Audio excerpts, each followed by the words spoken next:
Welcome to the Dream Novel channel. Before starting to listen to the fun in this clip, don't forget to like and comment, so that the admin will have the encouragement to continue making clips.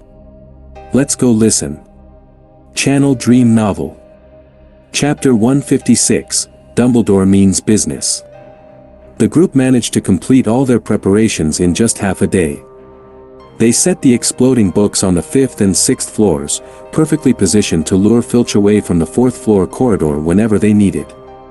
With everything ready, they planned to head out together that night for a collective night tour of the Forbidden Corridor. But things took an unexpected turn. Some older Gryffindors, too impatient to wait for curfew, sneaked up to the 4th floor during the evening meal. Unlike Fred, George, and the others, these students had no plan, no props, and no Marauder's map, just pure impulse. Predictably, they didn't even manage to get the door open before Filch, lying in wait, caught them red-handed and promptly marched them to Professor McGonagall's office. Gryffindor's hourglass soon lost 50 points. But that was just the beginning. Soon afterward, students from Ravenclaw, Slytherin, and Hufflepuff started slipping out of their common rooms, each hoping to get a look at the mysterious 4th floor corridor. Fred and George, who were monitoring the Marauder's map, were stunned as they watched a steady stream of names appear in the once quiet corridor.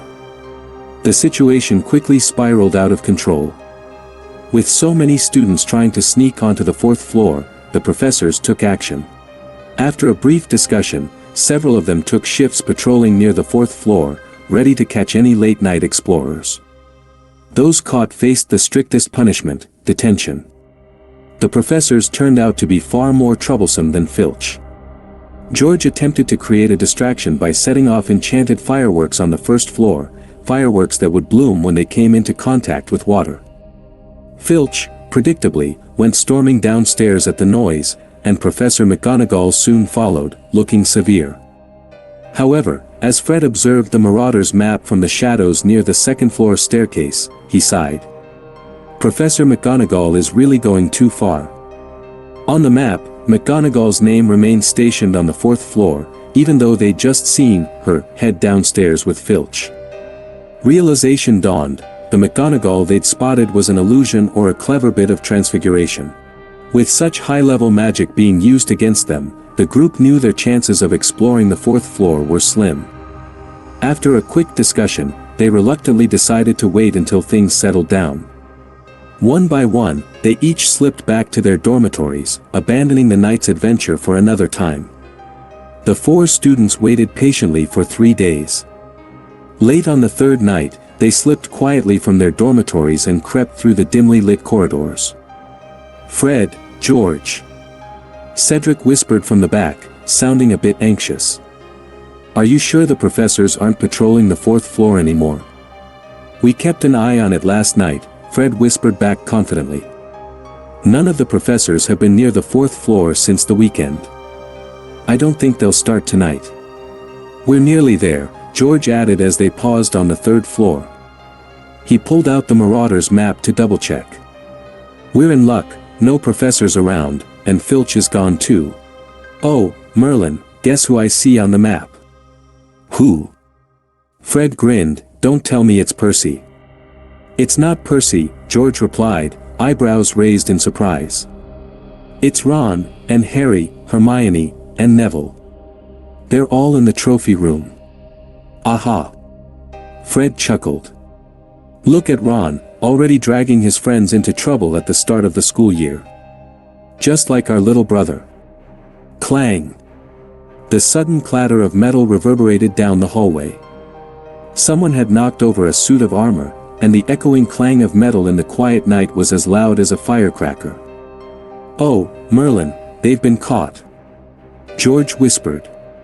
2 pieces of news. The good news is that Filch is now focused on Ron and his friends, so this is our best chance to check the 4th floor. The bad news is that the noise could attract a professor any second. Then we'd better hurry, Fred said, glancing at the map and picking up the pace toward the 4th floor. On the map, Harry, Ron, and the others were indeed heading in their direction, with Filch in hot pursuit. If they didn't move quickly, Filch would be led right to them. They rushed down the corridor, finally reaching the mysterious door at the end of the fourth-floor corridor, following the map's directions. Students out of bed, came a sudden, screeching cry. It was Peeves, his voice gleefully echoing from a nearby corridor. Students not sleeping, in the charms corridor.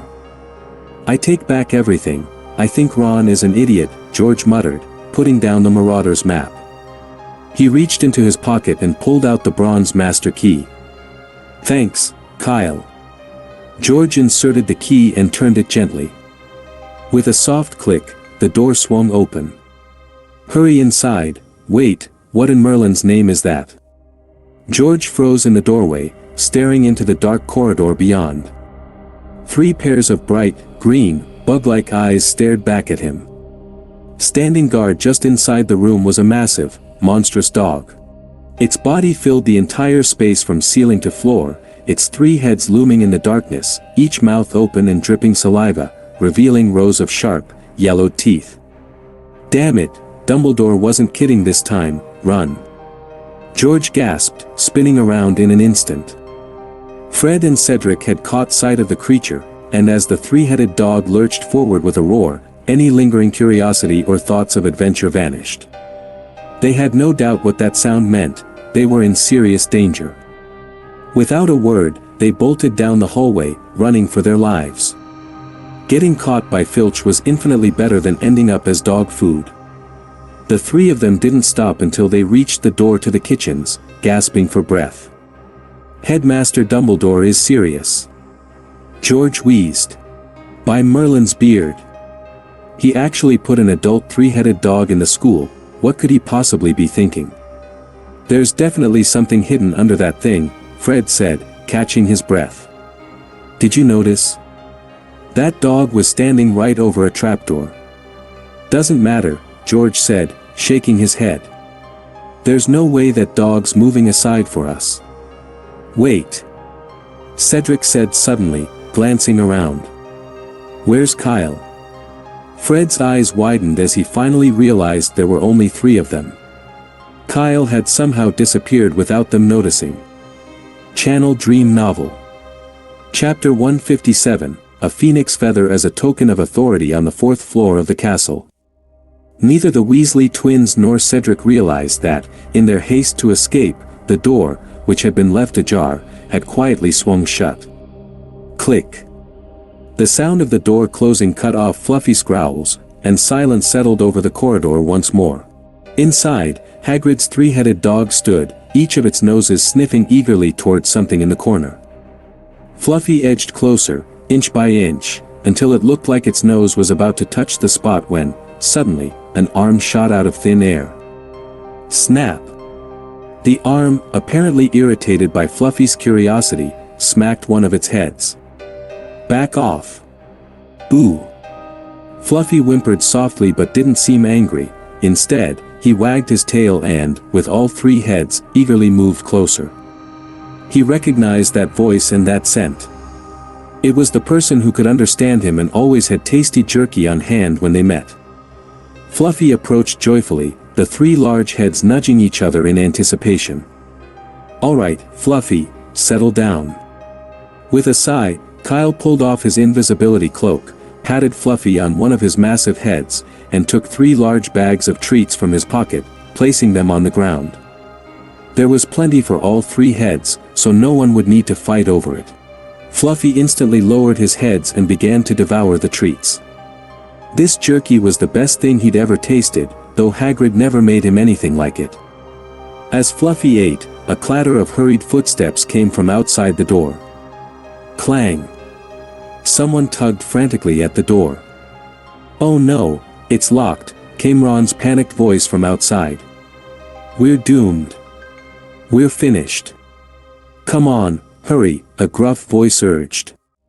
Kyle glanced at the door, frowning, and pulled his invisibility cloak back on.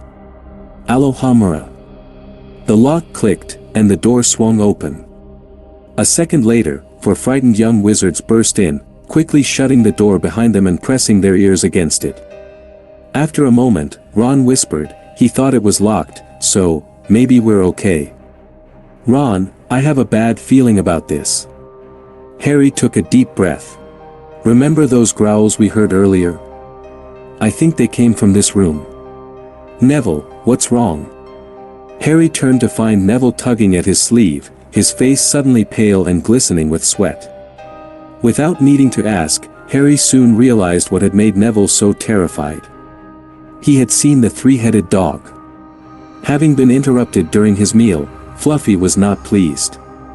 All three heads fixed a furious gaze on the young wizards and emitted a growl that shook the room.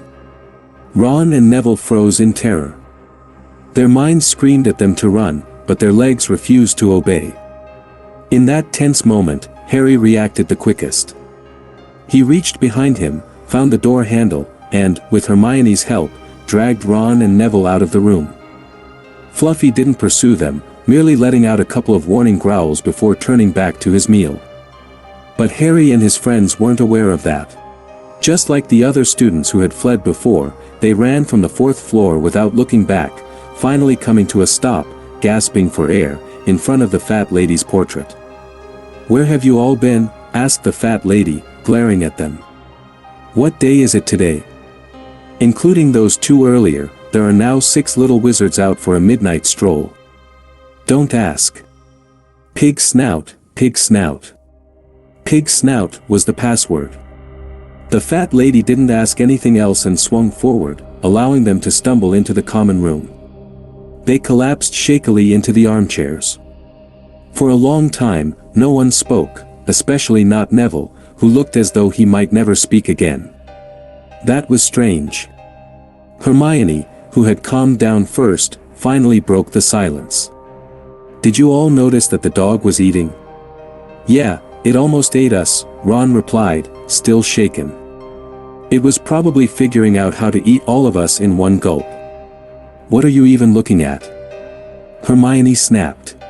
"I mean, it was already eating before we went in, and it was eating 3 meals in packaging." "What does that prove?"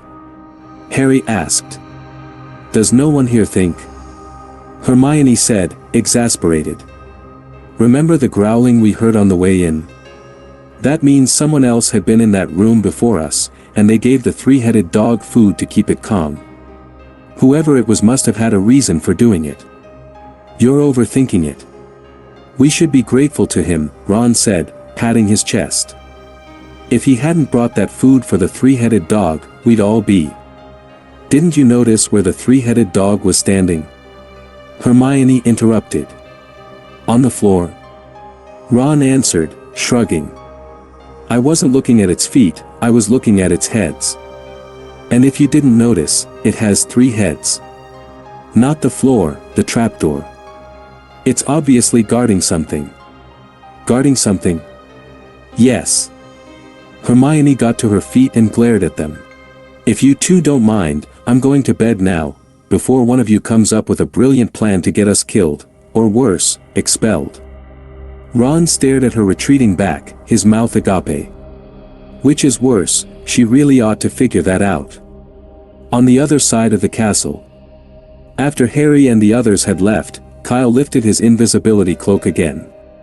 He walked over to Fluffy and tried to open the trapdoor under the enormous dog. At first, Fluffy pressed down firmly on the trapdoor, refusing to let Kyle through. It was only when Kyle took out one of Fox's feathers that Fluffy reluctantly moved his paw aside. "See? I told you I'm here on behalf of Dumbledore, but you wouldn't believe me," Kyle said, putting on a stern face. "As punishment, you're not getting any Murtlap jerky next time." At this, Fluffy grew frantic, rolling around on the ground and whimpering. Then he looked up at Kyle with all 3 heads, each giving him the most pitiful look it could muster. If it were a tabby cat giving him that look, Kyle would have caved instantly. But Fluffy was far too ugly for that approach, and one look at those faces just made Kyle's head throb. To get some peace, and spare his eyes, Kyle sighed and pulled out a large bag of Murtlap dried rat meat, tossing it aside. Fluffy bounded over, delighted. Ignoring him, Kyle opened the trapdoor himself and took a look down. But it was pitch black down there, and he couldn't see a thing. Channel Dream Novel. Chapter 158, the lazy professors. Kyle took out his wand and reached under the trapdoor. Lumos. With a burst of white light, Kyle could just make out a mass of green vines coiled directly below the trapdoor. "It really is Devil's Snare," he muttered, putting his wand away. Then he called to Fluffy. "All right, you stay here. If Dumbledore comes with someone, you bark loudly." Woof. Fluffy, having just finished his jerky, nodded obediently. Kyle gave the dog's massive head a final pat, then jumped down through the trapdoor. Plop. The soft Devil's Snare caught him like a hammock, tendrils snaking around him. Kyle didn't struggle, instead, he lay still. Sure enough, after 3 seconds, the tendrils released him, and he dropped softly to the ground. Standing up, he eyed the Devil's Snare with an odd look. Honestly, what was Professor Sprout thinking? Kyle mused. Of all things, Devil's Snare. You could close your eyes, pick any plant from Greenhouse 3, and it would make a better barrier. Devil's Snare sounded intimidating, but its weaknesses were obvious. It feared light and fire, and a simple lighting charm rendered it completely harmless. It's meant to stop intruders, but here it's doing nothing but acting as a soft landing, he thought, shaking his head. What a waste. Kyle looked up, scanning the silent surroundings, and took a deep breath. Then he shouted, "Whose Devil's Snare is this?" Silence filled the room, broken only by the faint echoes. Whose Devil's Snare? Devil's Snare. Snare. Hearing Kyle's voice, Fluffy curiously poked his head through the trapdoor and looked down. "Not your business, back up," Kyle called out. With a soft whimper, Fluffy reluctantly retracted his head. Kyle cleared his throat and shouted again, "Ahem, whose Devil's Snare is it? If no one's claiming it, I'm taking it." Still no response. Satisfied, Kyle pulled a small box from his leather bag, unfolding it on the ground. 10 seconds later, he had carefully packed the entire Devil's Snare plant, pot and all, into the box. Dusting off his hands, he tucked the box under his arm and walked toward the next level. He followed a narrow stone corridor that led to a brightly lit room. Strangely, the room was empty. Continuing forward, he came upon a heavy wooden door. He grabbed the handle and pulled. The door creaked open, revealing nothing. Just a dark, empty room. Was Professor Proudfoot being lazy? Kyle thought. He stared at the dark room ahead, debating whether to continue. Judging by the lack of obstacles, it was clear that, apart from Fluffy and the Devil's Snare, the other checkpoints hadn't been set up yet. If I turn back now, this whole trip will have been a waste, he thought, frowning at the empty room. Forget it, I've already come this far, I might as well take a look, Kyle murmured, shaking his head as he stepped forward. As soon as he entered, the previously dark room instantly brightened. Glancing down, he saw an enormous chessboard beneath his feet, with towering chess pieces all around him. Kyle's spirits lifted at once. Professor McGonagall's handiwork, he thought. She always puts in more effort than Professor Flitwick. No wonder she's the deputy headmistress. To proceed, he'd need to win the game of wizard chess. To be honest, he admitted to himself, this could be tricky. He hadn't played much wizard chess, only dabbling occasionally with Fred or George. It was enough for a bit of fun, but he'd never gone up against a real opponent. Still, Kyle wasn't one to back down easily. He casually walked over to a black rook and reached out to touch its stone surface, ready to take its place. Might as well give it a go. Worst case, I head back the way I came. He waited 5 minutes, but the piece remained still. Confused, he walked to the knight, no response. The bishop, the pawn, even the king, none of them moved. Kyle strolled all the way to the exit, but the pieces were completely unresponsive. It dawned on him that these were simply mock pieces. Professor McGonagall hadn't yet finished setting up her challenge. The next few rooms were similarly empty, void of any obstacles. Disappointed, Kyle turned back the way he came. Seems I came too early, he thought, a bit deflated. Perhaps Dumbledore and the professors felt that one Fluffy was enough to deter any intruders for the time being. After leaving the 4th floor, Kyle made a quick detour to the underground classrooms before returning to the Hufflepuff common room. "Thank goodness, you're finally back." Cedric had been waiting in the common room, his curiosity piqued the moment he saw Kyle enter. "Where were you?" "On the 4th floor," Kyle replied. "Didn't we just come from there together?" "I mean after we ran back from the 4th floor." "I didn't run," Kyle said, after thinking for a moment. "Actually, I first met Fluffy last year when Hagrid introduced us." "Oh, and Fluffy is the name of the 3-headed dog we saw tonight." Kyle settled into a chair and placed a jug of pumpkin juice and a plate of biscuits on the table in front of him, snacks he'd brought from the kitchen. Although it was late, the kitchen had been bustling with house elves, as active as they were during the day. They had even offered to prepare a full meal, but Kyle had declined, only wanting a quick snack. Cedric blinked, processing this new information. "Wait, did you just say you know the 3-headed dog?" "Yep, I've known him for about a year now," Kyle said casually. "He's still a puppy, not even 2 years old." "But, why didn't you say anything earlier?" "I did," Kyle shrugged. "But you all ran off so fast, and the next thing I knew, you were gone." Cedric's face flushed a little. Seeing the 3-headed dog had been a shock, and his first instinct was to flee, leaving little room for listening to what anyone else was saying. Kyle nudged the plate of cookies toward him. "Want a cookie? They're cheese-flavored, not bad." "Yeah, thanks." Cedric, feeling a bit hungry, took one and popped it into his mouth. "So, you were on the 4th floor the whole time?" "Yes," Kyle confirmed with a nod. Cedric picked up another cookie, still curious. "Did you happen to notice the trapdoor under the 3-headed dog?" "I did, but unfortunately." Kyle sighed. "I guess we came too early. The professors haven't set everything up yet. For now, it's just a few empty rooms." Channel Dream Novel. Chapter 159, Veritaserum mixed into the potions. What did you say? An empty room is located beneath the trapdoor. The next morning, when Fred and George heard this from Kyle, their faces mirrored Cedric's from the night before, shock, doubt, and disbelief. Because of the trapdoor, neither of them had slept well. Every time they closed their eyes, the terrifying image of the 3-headed dog loomed in their minds. They had spent half the night speculating about what treasure was valuable enough to warrant the dog's protection. The final exam papers, maybe? Or even the Gryffindor sword? They guessed endlessly, finally dozing off just before dawn.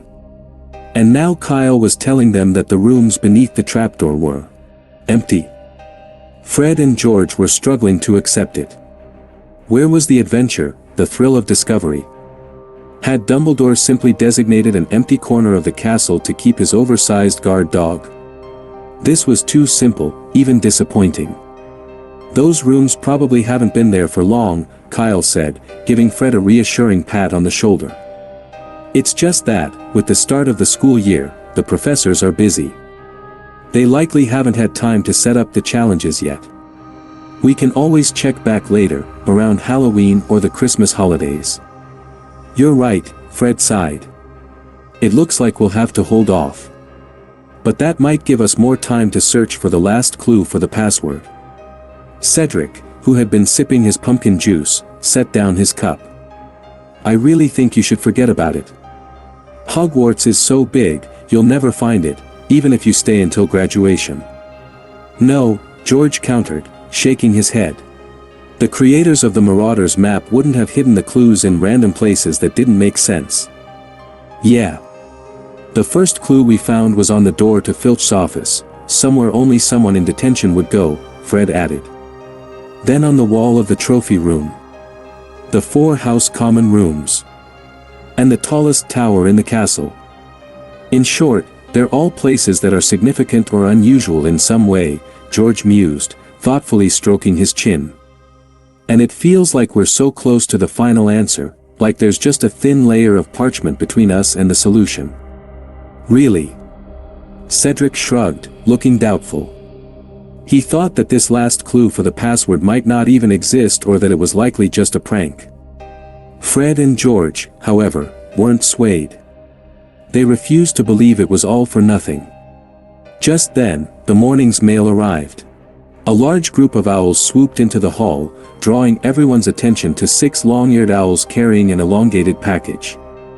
They flew directly over the tables to deliver it to a Slytherin student, who eagerly unwrapped it right there.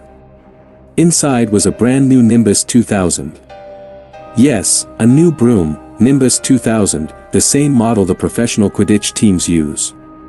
He announced this with unmistakable pride, clearly enjoying the envious looks from the other students. My father sent it as a gift to celebrate my joining the Slytherin team this year. Not that I need it, because even without the best broom in the wizarding world, I'd still beat everyone else hands down. He spoke loudly enough that half the hall could hear. Kyle glanced over at him.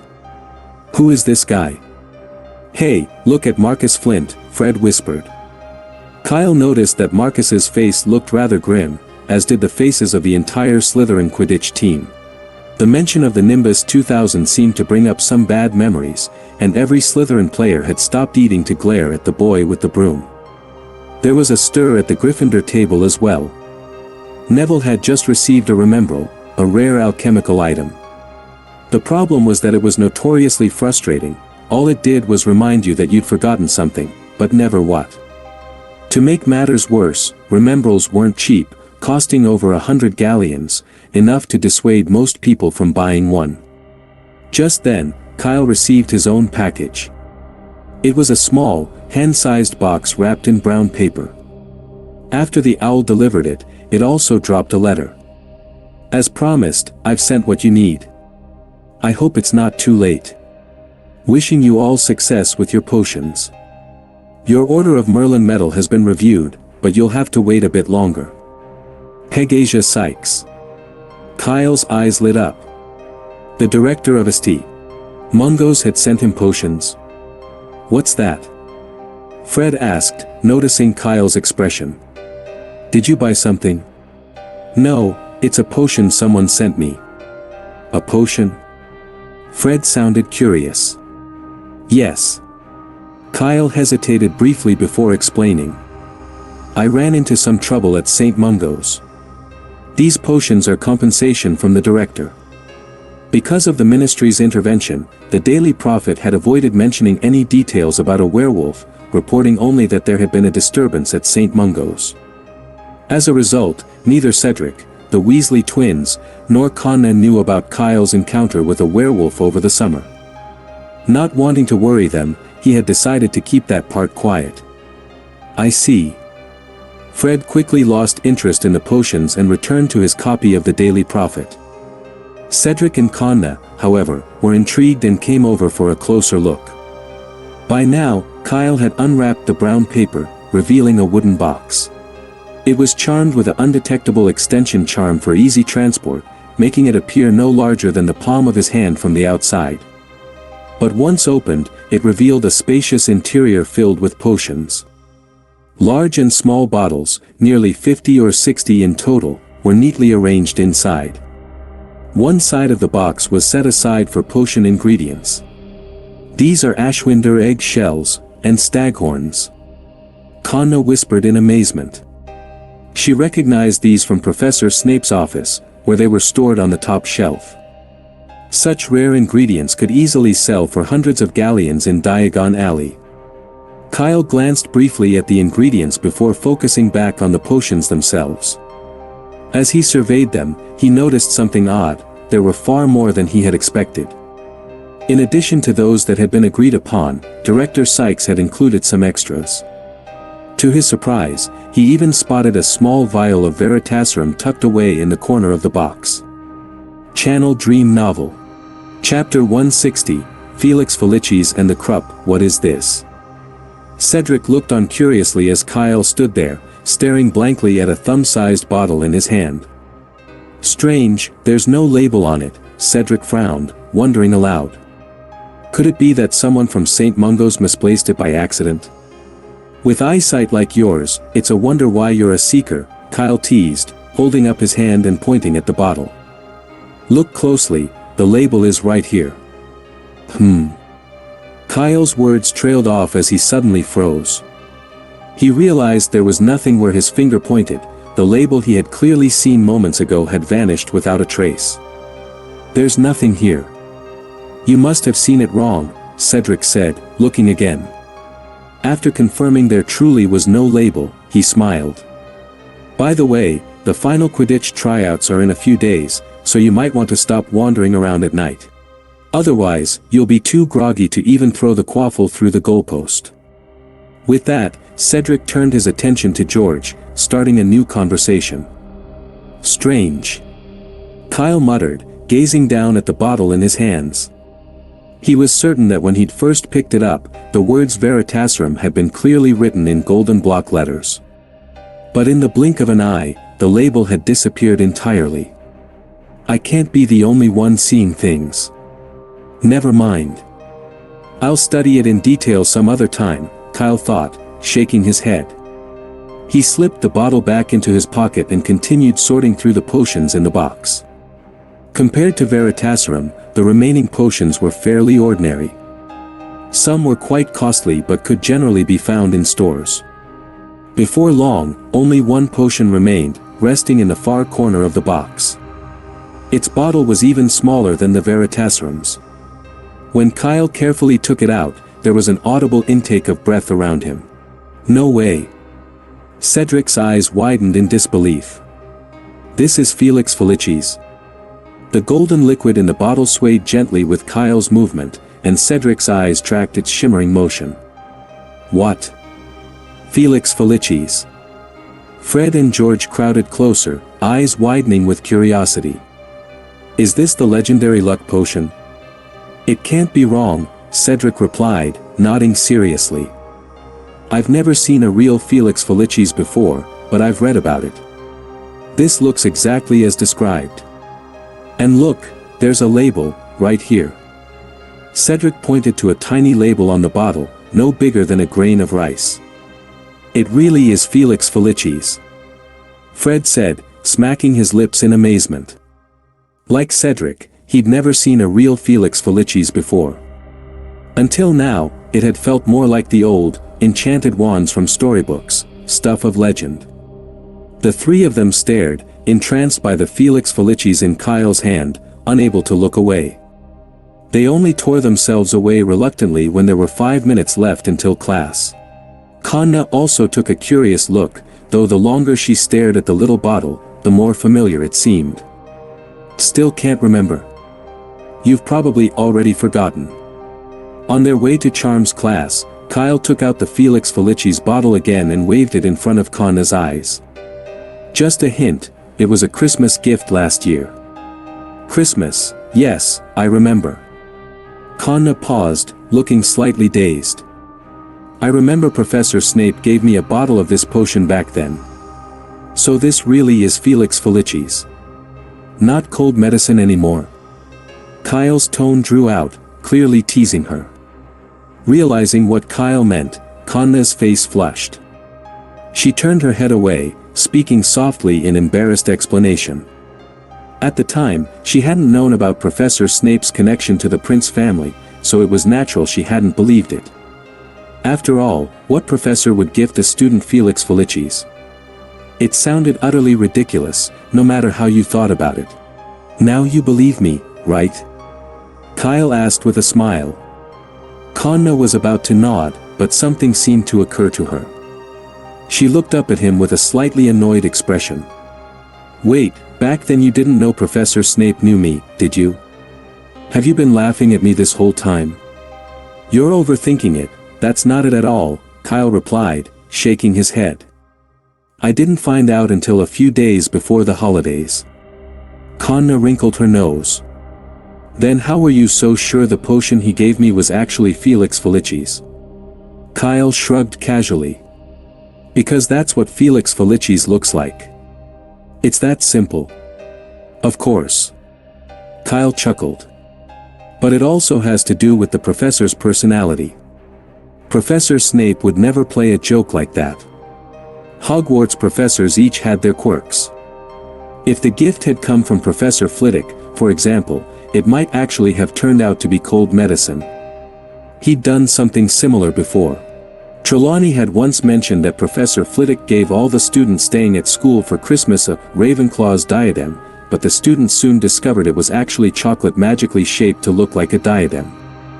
I see. Kanna nodded thoughtfully. The more she considered it, the clearer it became. Professor Snape really wouldn't bother with a meaningless prank. Oh, by the way, I'm returning this to you. As they neared the charms classroom, Kyle pulled a small bottle from his pocket and held it out. It was the Felix Felicis Snape had given to Kanna. He hadn't dared leave it unattended and had kept it on him the entire time. Kanna glanced at him but made no move to take it. Are you seriously giving it to me? She asked, raising an eyebrow.